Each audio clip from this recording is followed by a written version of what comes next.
Welcome back. We're joined live today with Tim Brice, a meteorologist with the National Weather Service, to talk about what we can expect this upcoming winter season, from temperatures to precip outlook and also La Nina pattern. So what's in store for us? So Tim, let's get started with the basic. When it comes to this winter, what are people expecting? Well, I know we all want to talk about snow when it comes to winter. And I can't really say, are we going to get snow or not? But we are going into what's called the La Nina pattern. And I like to say the definition of La Nina is an abnormal cooling of the equatorial waters off the coast of Peru.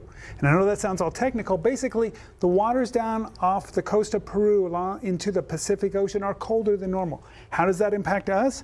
That's kind of the source region for our weather. And what happens is that the weather, if you look at a stream, and you put a rock in that stream, the water flows around it. El Nino and La Nina, and we're looking at La Nina this year, they redistribute the weather. They don't create weather, they redistribute it. So the storm track's going to be further north away from us. So what that means for La Nina for us, warmer than normal and drier than normal. So not as good a chances for snow. And that's probably, like a lot of kids, if they're watching now, they're probably a little sad about that. And then, so how soon can we expect this? Well, it's happening now already. I mean, you look at this week, it's a nice, warm, sunny week. Next week, we'll see a little change in the weather pattern, a little cooler, maybe a chance of precipitation. But what it is when we look at these long-range averages, at the end of the winter, we'll look back and it should be warmer than normal and drier than normal. Does that mean we won't see snow? Does that mean we won't have cold air outbreaks? No, we'll definitely have cold air times during the year, during the winter, and even precipitation. It just means there's less chances of longer stretches of cold weather and more longer chances or lower chances with snow. And how long can this last? Well, the La Ninas can actually last for seasons.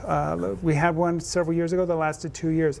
This one more than likely will trend through the winter months, and then we'll trend back to neutral and maybe even El Nino as we head into next year. But those are long-range averages, and they're always want to be changed as we go forward.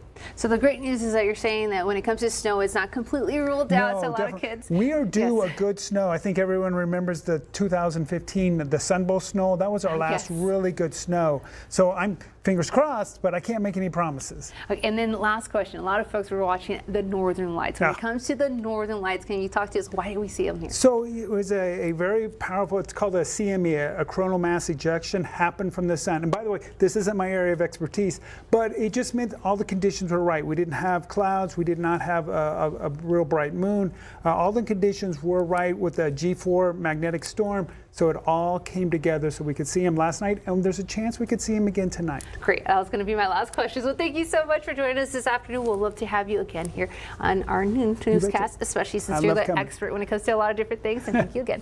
And Nicole.